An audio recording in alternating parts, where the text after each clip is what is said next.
네, 반갑습니다. 김민혁입니다. 자, 이번 시간에는 쌍용차에 대해서 한번 좀 이야기를 드려볼까 하는데, 이제 최근에 갑자기 주가가 급등이 나오는 이유에 대해서 한번 좀 설명을 드려보고, 그리고 향후 어떤 투자 전략을 잡아가면 좋을지 이 부분에 대해서도 개인적인 생각 한번 이야기 드려보도록 하겠습니다.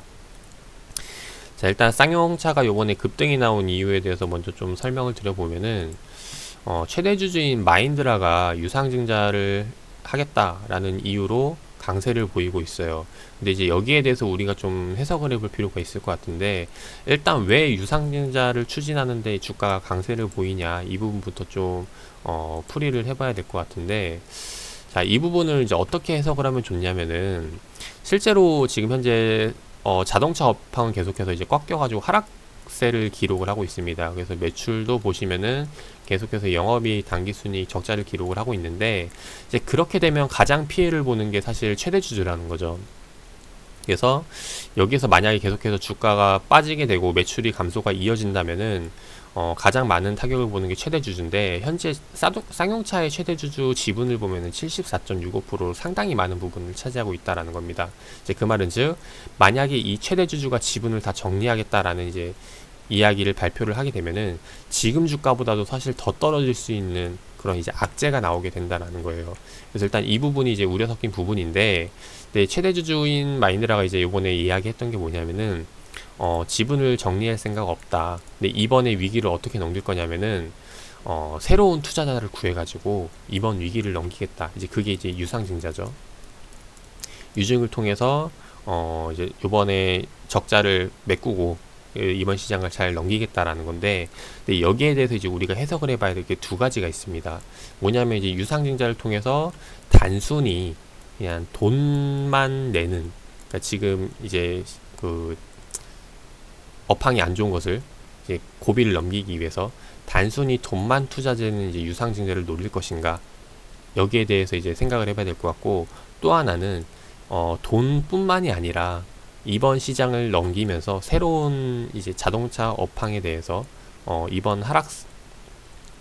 꺾여 있는 업황을 다시 한 번 더 돌릴 수 있는 모멘텀을 찾을 이제 새로운 이제 동반자 역할의 유상증자를 찾을 것인가, 이제 여기에 대해서 투자 포인트가 갈릴 거라고 생각이 돼요. 이제 결론부터 먼저 말씀드리면은, 단순히 자금줄로만 들어오는 유상증자라면은 투자할 매력도는 낮다라고 보여지고, 만약에 그 이상이 아닌 지금 현재 시대에 맞춰서 변화하고 있는 시장에 맞춰 가지고 들어오는 동반자라면은 투자할 매력도가 올라간다라는 겁니다. 그래서 이 부분을 좀 설명드려 볼까 하는데,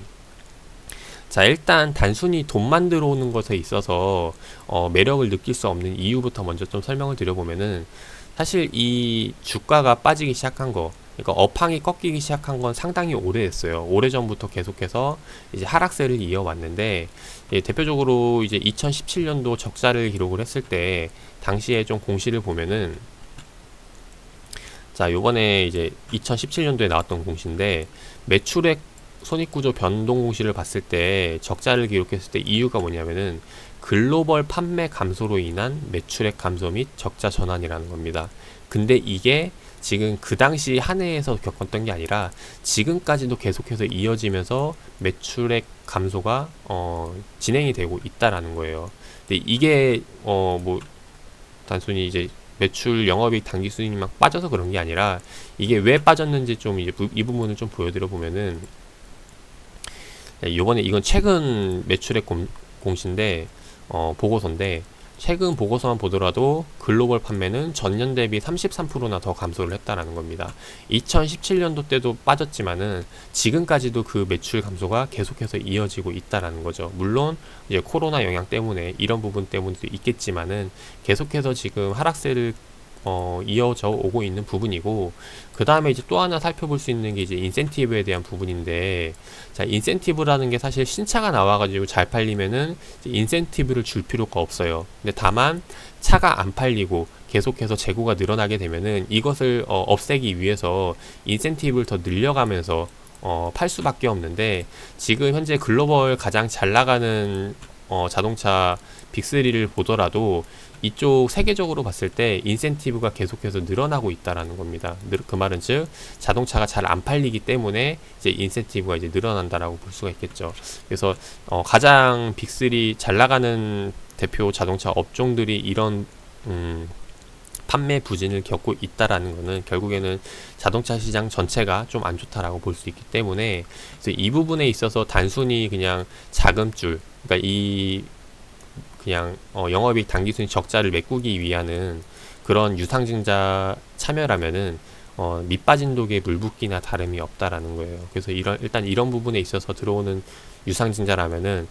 이번 상승이 그냥 이제 단순히 그냥 맥점 자리에 이제 물릴 수 있는 경우가 생길 수 있다라고 보고, 근데 일단 이 자동차 업종이 또 하나 기대를 하고 있는 게 뭐냐면은, 단순히 이제 판매업, 제조업으로 인해서 자동차가 시장을 본다면 이제 안 좋게 볼 수 있지만은, 새로운 패러다임의 변화, 시장 산업에 대한 변화 사이클을 보면은 자동차 업종이 다시 한 번 더 새롭게 투자를 해볼 수 있는 그런 원동력이 될 수도 있다라고 봅니다. 이제 과거 마치 어떤 것을 보냐면은, 이제 과거 핸드폰, 그러니까 삐삐 시장에서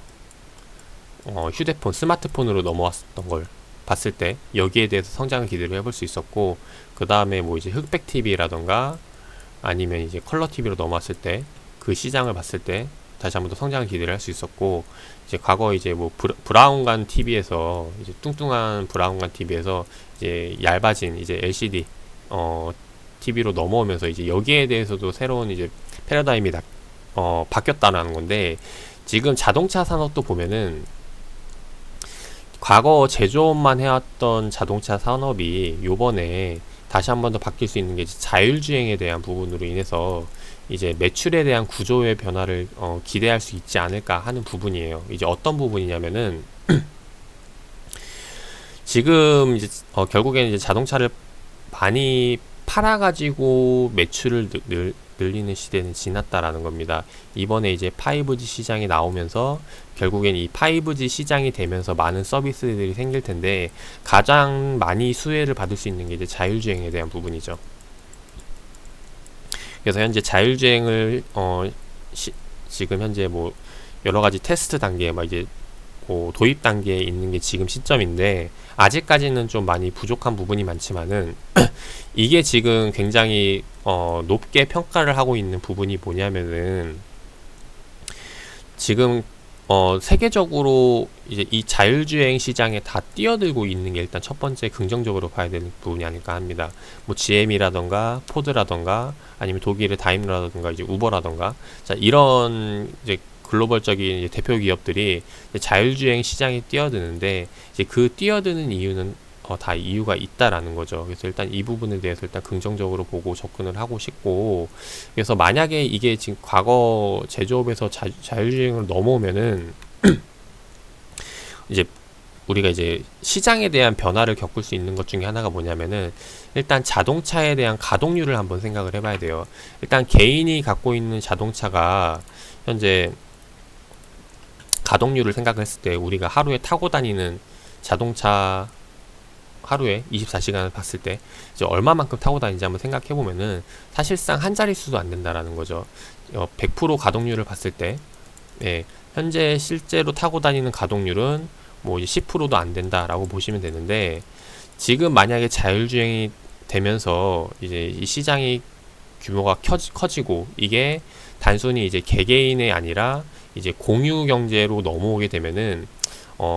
그 자동차에 대한 가동률이 많이 올라갈 거라고 봅니다. 그래서 뭐 50% 이상, 네, 그 이상으로 올라가게 될 텐데, 이때가 되면 지금 뭐냐면은 개인이 소지하는 자동차가 아니라 결국에는 이제 이게 단순히 경제성과 편의성이 올라가면서 이제 모두가 사용할 수 있는 그런 자동차가 된다라는 겁니다. 이제 그 말은 즉 이제 어떻게 보면 이제 판매 대수로 따져 보면은 개인들에게 이제 가동률이 올라간다라는 것은 결과적으로 이제 판매 대수가 줄어들 수밖에 없게 될 텐데, 근데 이게 뭐가 좋은 거냐라고 말할 수가 있지만은, 단순히 이제 이 자율주행만 통해 가지고 자동차를 판매하는 대수는 낮아질 수가 있지만은 여기에 대해서 얻을 수 있는 부가 서비스가 상당히 많죠. 대표적으로 뭐 이제 플랫폼에 대한 부분, 그러니까 제조가 아닌 이제 서비스에 대한 매출로 바뀌면서 여기에 대해서 상당히 많은 매출에 대한 뽑아낼 수 있는 매출이 상당히 많다라는 거예요. 예를 들어서 뭐 자동차 안에서 뭐 영화를 본다던가, 아니면은 뭐 이제 내가 만약에 뭐 먹고 싶은 음식이 있는데 뭐 지역별 이제 뭐 전통 음식이 있는데 이제 그거를 부르는 거죠. 자율주행을 통해 가지고 자동차가 이제 와가지고 이제 서비스를 혜택을 이용을 한다던가, 뭐 자동차 자판기라던가, 이제 말도 안 되는, 지금 시점에서는 뭐 생각할 수도 없는 그런 것들이 이제 많은 서비스들이 나오게 될 텐데, 이런 플랫폼들이 이제 우리가 이제 과거 이제 제조업 같은 경우는 이제 팔아서 남겨가지고 이제 인건비 빼고 뭐하고 해서 이제 뭐 상당히 이제 이익을 남기는 게 많이 작았지만은, 이런 서비스 플랫폼으로 바뀌게 된다면은 여기에 대해서 매출을 기대할 수 있는 게 상당히 높아진다라는 겁니다. 그 말은 이제 즉 고부가 가치 사업으로 바뀌게 된다라는 거고, 그래서 지금 자동차 산업이 이번에 이제 5G 시장이 도입이 되면서 자율주행 시스템이 도입이 되고, 여기에 대해서 많은 서비스 그런 플랫폼들이 많이 생겨나게 된다면은 여기에 대해서 이제 매출에 대한 구조가 바뀌게 될 거라고 봐요. 그래서 그런 부분들로 봤을 때 쌍용차도 마찬가지로 단순히 제조업으로 낼 수 있는 기업 이익이 아니라 그런 플랫폼적인 부분을 투자할 수 있고 동반자로서 들어올 수 있는 그런 유상증자 자금이 들어오게 된다면은 다시 한 번 더 크게 성장할 수 있는 기회가 되지 않을까 하는 부분입니다. 그래서 이게 지금 제가 개인적으로 뭐 생각하고 있어서 나온 건 아니고, 실제로 지금 시장에서 뭐 이제 많은 업체들이 자율주행 시장에 뛰어들었고, 그리고 자동차 업체뿐만 아니라 뭐 이제 구글이라던가 애플, 삼성전자도 마찬가지로 이런 자율주행 시장에 뛰어들면서 집중하고 있는 이유가, 여기서 실제로 낼 수 있는 매출에 대한 구조가 상당히 다양하다라는 거죠. 그래서 무궁무진하기 때문에 여기에 대해서 계속해서 지금 접근을 하고 있는 부분이 아닐까 생각을 하는 부분이고, 지금 시점이 봤을 때 그래서 상당히 좀 주가를 좀 크게 돌려본다면은, 과거 2013년도 때 자동차 시장이 한번 크게 올라왔고 그 이후로 계속해서 조정을 받아왔는데, 어떻게 보면은 지금 시점이 상당히 중요한 시기이지 않을까 생각을 해요. 그래서 일단 이런 부분에 있어서 좀 투자 포인트를 잡아봐야 될 것 같은데, 다시 한 번 더 이제 넘어와서 본다면은 현재 시점에서 이제 유상증자를 통해서 이제 새로운 투자자를 찾는 부분에 대해서 이제 이야기를 했지만은, 아직 유상증자로 뭐 어느 자금이 들어올지 이런 부분들은 정해지지 않았다라는 거예요. 단순히 최대 주주가 물량을 정리하지 않을 거고, 근데 거기에 대한 이유가 아직까지 자동차 시장에 대한 향후 이제 미래 먹거리에 대해서 이런 부분들이 남아 있기 때문에, 그래서 이제 물량을 정리하지 않는 부분이라고 보여지고, 근데 이제 결국에 숙제는 그거죠. 과연 어느 새로운 그 투자자를 찾아가지고 지금 시장을 이겨낼지. 그래서 이 새로운 시대의 변화를 잘 흐름을 타가지고 이겨낸다면은 여기에 대해서는 이제 투자해볼 만한 매력도가 높아질 텐데, 만약에 그게 안 된다면은 뭐 이제 쌍용차 자동차 업종 중에 이제 어떤 기업이 됐던 간에 지금의 시대의 변화에 따라가지 못하는 기업이 나온다면은 그 기업은 이제 도태될 수밖에 없다라고 생각이 돼요. 그래서 일단 쌍용차도 아직까지는 좀 이제 불안불안한 모습인데, 일단 이 시장을 지금 어떻게 이겨내느냐, 어떤 이제 사업 아이템을 가지고 앞으로의 시장을 이겨낼지, 이제 이런 부분들이 이제 기대가 되지 않을까 합니다. 그래서 단순히 뭐 신차를 내 가지고 차가 잘 팔려서 매출을 내는 시대는 지났고, 이제 이런 수익 구조에 대한 변화를 이제 물색해야 되는 시점이 아닐까 하는 부분이고, 그래서 2020년도 이후 5G가 도입이 되고 나서 이제 그런 시장이 열렸을 때 과연 어느 정도로 얼마나 빨리 자리 잡을 수 있을지, 이런 부분들을 봐야 될 것 같은데, 그래서 그런 것들이 아직 정해지지 않은 지금 시점에서는 상당히 무리수라고 보여져요. 지금 들어오는 자금은 상당히 무리수라고 보여지고, 그래서 일단 이런 부분들이 좀 가이드라인이 잡혀가는 시점이라던가, 아니면 실제로 뭐 투자자가 유치되는 시점이라던가 이제 이런 것들을 보고 투자 포인트를 잡아도 늦지 않을 거라고 생각이 됩니다. 그래서 개인적으로는 지금 시점에 뭐 단순히 유상증자를 하겠다, 최대 주주가 팔지 않겠다라는 이유로 주가를 끌어올리는 것에 동참하기에는 조금 무리가 있어 보이고, 조금 시간을 기다려 주가가 올라가더라도 조금 시간을 기다려서 좀 확실한 모멘텀이 보일 때, 이때 다시 한번 더 투자 전략을 잡는 게 좋을 거라고 생각이 돼요. 그래서 아직 뭐 이제 개인적으로 지금 보고 있는 자동차 기업들이 있지만은 이제 쌍용차 같은 경우는 아직 조금 더 시간이 필요할 거라고 생각이 돼서 말씀을 드리고, 네, 이후에 좀 그런 공개적인 공식적으로 나오는 자료들이 있다면은 거기에 대해서 다시 한번 더 보면서, 제가 지금 이제 아직까지는 이제 좀 그 구상 단계이기 때문에 이제 공식적으로 나온 것들이 그런 자료가 적어요. 그래서 제가 좀 말하기가 조심스러운데, 이후에 공개적으로 나오는 자료들이 있다면은 거기에 대해서 다시 한번 더 영상을 올려서 말씀드려 보도록 하겠습니다. 자, 투자에 참고하시고 좋은 결과 나오시기를 바라겠습니다.